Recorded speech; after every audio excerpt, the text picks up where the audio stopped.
வணக்கம், welcome to Chitra Murali's kitchen. இன்றைக்கி என்ன பார்க்க போகிறோன்னா, ஆடி மாதம் பிறந்தாச்சு. ஸோ ஃபஸ்ட்டு வந்து ஆடிப்பால். இந்த ஆடிப்பால் வந்து வீட்டில் புது மாப்பிள்ளைக்காக பண்ணுறது. இப்போ வந்து நம்ம ஆடிப்பால் பார்க்க போகிறோம்.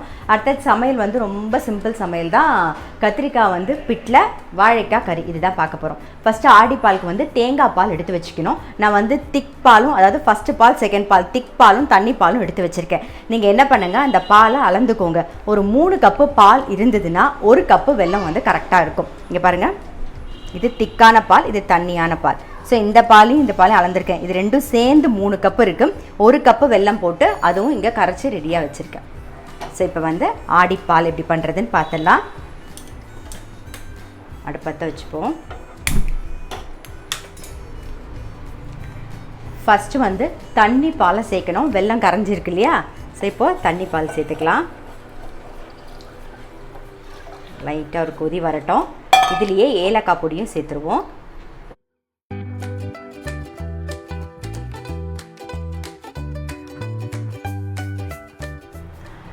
தண்ணி பால் விட்டு நல்லா ஒரு கொதி வந்துடுது. இப்போ வந்து திக் பால் சேர்த்துக்கலாம். திக் பால் சேர்த்து ரொம்ப கொதிக்க வேணாம். 2 நிமிஷம் அப்படியே விட்டுட்டு ஆஃப் பண்ணிடலாம். நம்ம 2 நிமிஷம் இருக்கட்டும். அதுக்குள்ளே இந்த பக்கம் வந்து முந்திரி பருப்பை வறுத்துக்கலாம். நெய் வந்து 1 ஸ்பூன்.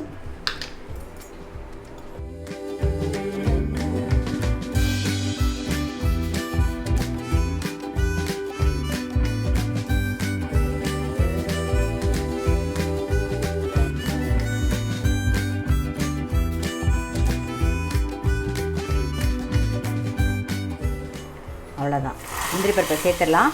நம்மளுடைய ஆடிப்பால் ரெடி ஆகிடுது. நான் வந்து ஆஃப் பண்ணிடுறேன்.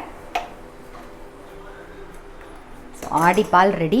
அடுத்தது நம்ம வந்து கத்திரிக்காய் பிட்டில் பார்த்துடலாம். ஆல்ரெடி நான் கத்திரிக்காய் பிட்டில் வந்து பண்ணியிருக்கேன்.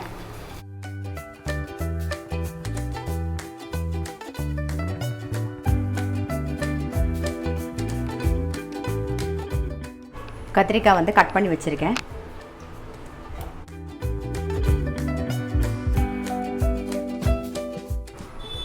மஞ்சள் பொடி கொஞ்சம், புளி தண்ணி,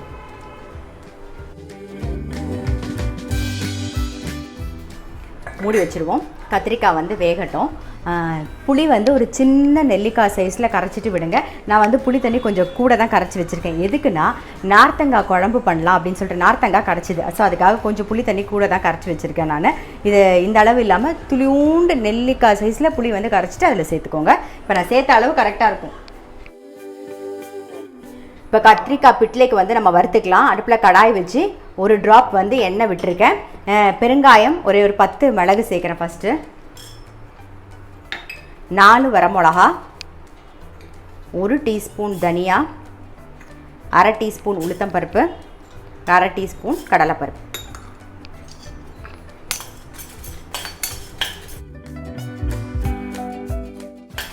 ஆக்சுவலாக நார்த்தங்காய் குழம்பு வந்து இப்போ பண்ண போகிறதில்ல, நான் அப்புறமா தான் பண்ண போகிறேன். அந்த வீடியோ உங்களுக்கு அப்புறமா நான் ஷேர் பண்ணுறேன். இப்போ சமையல் வந்து கத்திரிக்காய் பிட்லையும் வாழைக்காய் கறி மட்டும், அப்புறம் வந்து ஆடிப்பால், அவ்வளோதான். நான் வந்து புளி ஊற வச்சதுனால கொஞ்சம் முன்னாடியே கரைச்சி ரெடியாக எடுத்து வச்சுட்டேன். அவ்வளோதான். நான் உங்களுக்கு ஷேர் பண்ணுறேன் நார்த்தங்காய் குழம்பு. நல்லா வறுபட்டுருது. இப்போது இதில் வந்து ஒரு 4 டேபிள் ஸ்பூன் தேங்காய் எடுத்து வச்சுருக்கேன். பச்சை தேங்காய் தான், அதை சேர்த்து அரைச்சிக்கணும். ஸோ வறுத்ததை அதிலே சேர்த்துறேன். ஆறினோடனே நம்ம அரைச்சி எடுத்துகிட்டு வந்துடலாம். இதே கடாயில் நான் வாழைக்காய் கறி பண்ண போகிறேன். கொஞ்சம் எண்ணெய் விட்டுக்கிறேன்.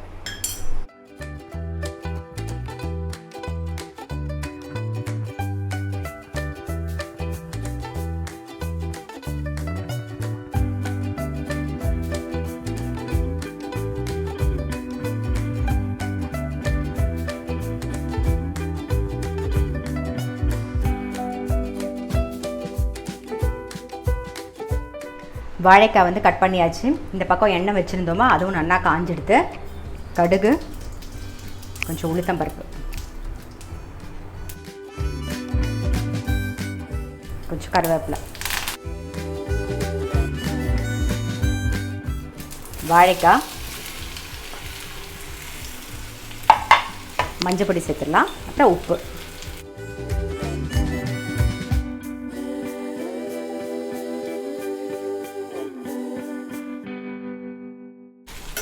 நல்லா மிக்ஸ் பண்ணிவிட்டு மூடி வச்சுருவோம், வேகட்டும்.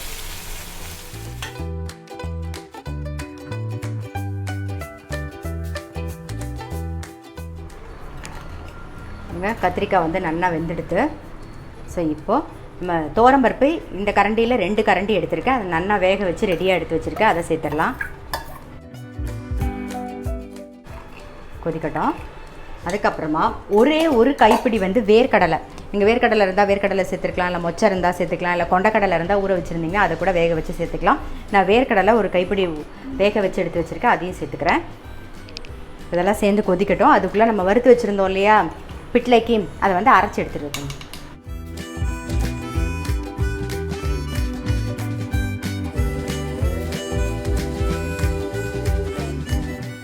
அரைச்சாச்சு. இப்போ அரைச்ச விழுதை வந்து நம்ம சேர்த்துடலாம்.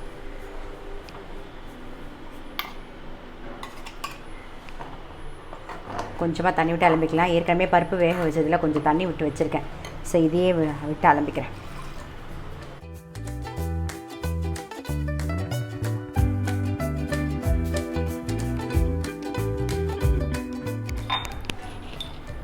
பிட்லைக்கு தேவையான உப்பு சேர்த்துருவோம். சேர்த்து நல்லா ஒரு கொதி வந்தவுடனே தாளிச்சு கொட்ட வேண்டியதுதான்.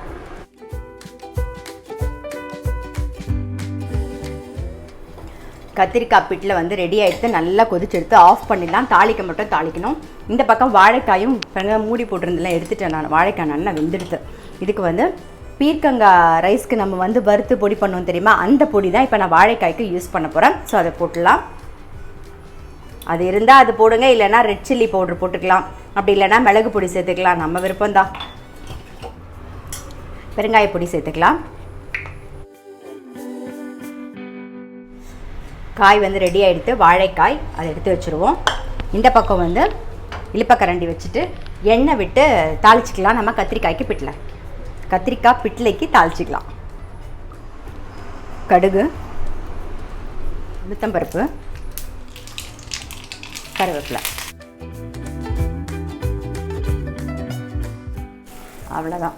நம்மளுடைய கத்திரிக்காய் பிட்லை ரெடி ஆகிடுது. ஸோ இன்றைக்கி என்ன ரெசிபின்னு பார்த்துருப்பீங்க. ஆடிப்பால், அப்புறம் கத்திரிக்காய் பிட்டில் வாழைக்காய் கறி. கத்திரிக்காய் பிட்டில் வந்து நீ சொல்கிற மாதிரி தான் நல்ல சுடசாதத்தில் நெய்யை விட்டுட்டு பிசைஞ்சு சாப்பிடுங்க, ரொம்ப டேஸ்ட்டாக இருக்கும். நான் வந்து இதுக்கு தொட்டுக்கிறதுக்கு வடாமும் பொரிச்சு வச்சுட்டேன். ஸோ இன்றைக்கி ரெசிபி ரொம்ப சிம்பிள் தான், கண்டிப்பாக வந்து ட்ரை பண்ணி பாருங்கள்.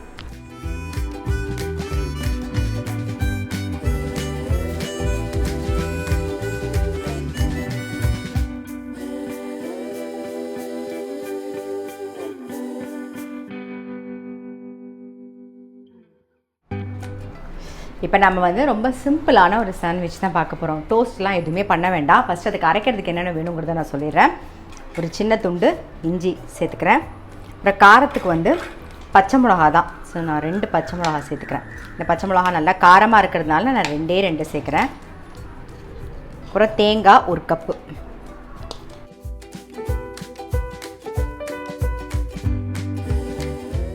ஒரு சின்ன சைஸ் தக்காளி சேர்த்துக்கிறேன். நான் இப்போ தக்காளி சேர்த்துக்கிறேன். உங்ககிட்ட மாங்காய் இருந்தது அப்படின்னா தக்காளிக்கு பதிலாக அதை நல்லா துருவி போட்டு கூட நீங்கள் அரைக்கலாம். அதுவும் நல்லா வாசனையாகவும் இருக்கும், டேஸ்ட்டாகவும் இருக்கும். ஸோ அப்படியும் பண்ணலாம். இதுக்கு தேவையான உப்பு சேர்த்துடலாம்.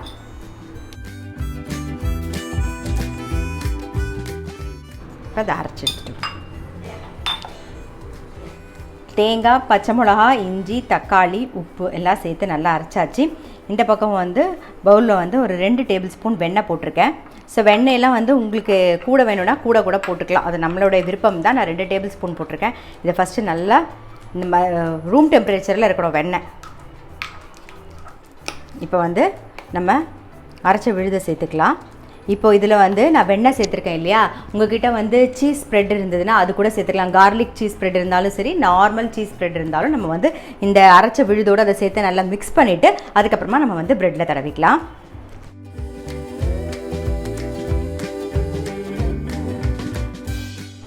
இப்போ நல்லா வெண்ணையும் இந்த அரைச்ச விழுதியும் சேர்த்து நல்லா மிக்ஸ் பண்ணியாச்சு. இப்போது ப்ரெட்டில் வந்து நம்ம ஸ்ப்ரெட் பண்ணிவிடுவோம்.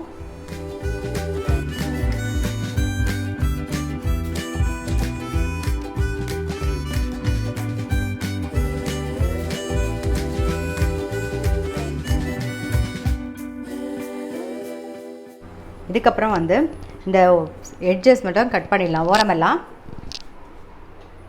இது வந்து டோஸ்ட் பண்ணணும்னு அவசியம் இல்லை, தேவையான நன்னாவும் இருக்காது, நீங்கள் இப்படியே சாப்பிட்டா தான் நல்லாயிருக்கும்.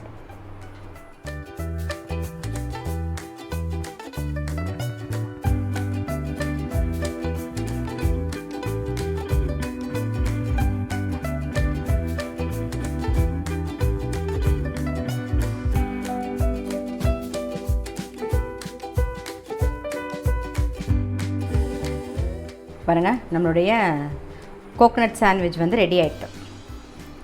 இது அப்படியே சாஸ் தொட்டுட்டு அப்படியே சாப்பிட்லாம், இல்லை அப்படியேவும் சாப்பிட்லாம். ஏன்னா வந்து அதுலேயே காரமும் இருக்குது, அந்த தக்காளியோட புளிப்பும் இருக்குது. ஸோ உப்பு, புளிப்பு, காரம் எல்லாம் இருக்கிறதுனால ரொம்ப நல்லா டேஸ்ட்டாக இருக்கும்.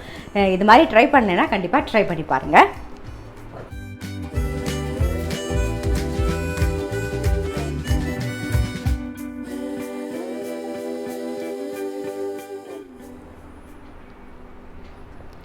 இப்போ இந்த ஓரம்லாம் வந்து கட் பண்ணிவிட்டு நம்ம வந்து மிக்சியில் வந்து ஒரு ஓட்டி வச்சுனோன்னு வச்சுக்கோங்களேன், பிரெட் க்ரம்ஸ் கிடச்சிருமா, நம்ம கட்லெட் பண்ணும்போது யூஸ் பண்ணிக்கலாம். அப்படி இல்லைனா உருளைக்கிழங்கு கறி ஏதாவது பண்ணும்போது கூட மேலே தூவிக்கலாம். ஸோ அது வந்து நம்ம வேஸ்ட் பண்ண வேண்டாம்.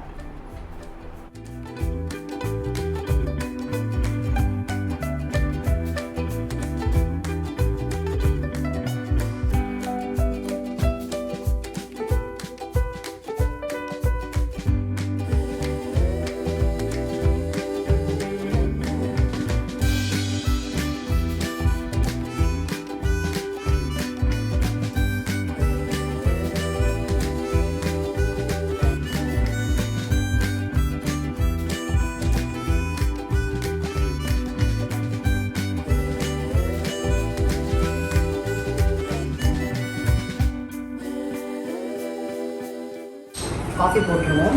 ஆக்சுவலாக இன்றைக்கி குக்கிங் பார்த்துருப்பீங்க. அதாவது ஆடி பால், அப்புறம் வந்து கத்திரிக்காய் பிட்டில் வாழைக்காய் கறி, ரொம்ப சிம்பிள் சமையல் தான். அப்புறம் மத்தியானம் சாண்ட்விச் வந்து பார்த்திங்கன்னா ரொம்ப ரொம்ப ஈஸி, நம்ம டோஸ்ட்லாம் பண்ணவே வேண்டாம். ரொம்ப தேங்காய், பச்சை மிளகா, தக்காளி, இஞ்சி வச்சு அரைச்சிட்டு, தக்காளி இல்லைனா நீங்கள் வந்து மாங்காய் இருந்தால் அது கூட யூஸ் பண்ணிக்கலாம். ஸோ அந்த மாதிரி பண்ணுங்கள். அது மாதிரி நான் வெண்ணெய் சேர்த்தேன். வெண்ணெய் சேர்க்காமல் உங்கள்கிட்ட வந்து இந்த சீஸ் ஸ்ப்ரெட் இருந்ததுன்னா அதை கூட நீங்கள் மிக்ஸ் பண்ணிக்கலாம். ஸோ ட்ரை பண்ணி பாருங்கள், அதுவும் ரொம்பவே நல்லாயிருக்கும். கண்டிப்பாக இன்றைக்கி வீடியோ உங்கள் எல்லாருக்குமே ரொம்ப பிடிச்சிருக்கும். நான் உங்கள் அடுத்த வீடியோவில் சந்திக்கிறேன்.